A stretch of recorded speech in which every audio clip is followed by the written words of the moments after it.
আমার দেশের জুলাই যোদ্ধাকে ঘাড়ে গুলি করার পরামর্শ দিয়েছে, মাথায় গুলি করে তাকে শহীদ করেছে।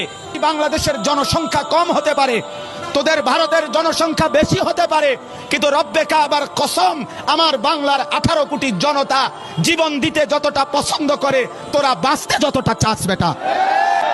বক্তব্য অনেকেই দেয়, অনেক সুন্দর সুন্দর স্বপ্ন দেখায়, অনেক লম্বা লম্বা হুঙ্কার ছাড়ে, কিন্তু আমি ইয়াকিনের সাথে এই কথা স্পষ্ট বুঝেছি যে শহীদ শরীফ ওসমান হাদি তার জবান আর তার দিল বরাবর ছিল। সে হৃদয়ে যা লালন করেছে তা জবানে উচ্চারণ করেছে। যে আমি তার বক্তব্য যখন শুনতাম, তার মাথা নাড়ানো, তার হাত নাড়ানো, এটা দেখে আমি কলিজা দিয়ে এটা বুঝতাম যে তার এই কথাগুলো কোনো রকম নাটক বা মেক নয়, বরং হৃদয় উৎসারিত কথা।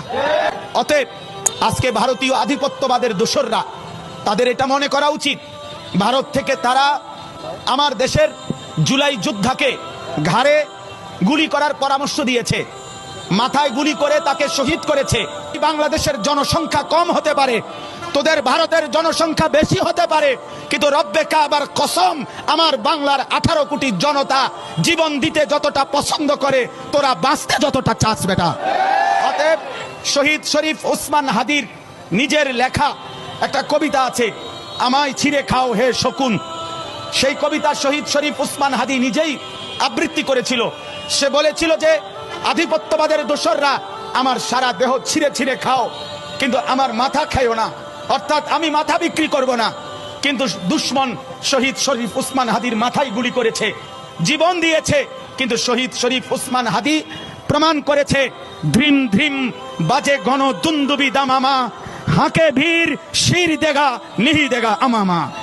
অতএব আজকে ইনশাআল্লাহ এই জমিনে আমরাও আল্লাহর কসম করে বলি, 18 কোটি জনগণের পবিত্র শিরায় 1 ফোঁটা রক্ত থাকতে আমার মাতৃভূমির 1 ইঞ্চি জমিন ভারতের বেঈমান তোরা নিতে পারবি না।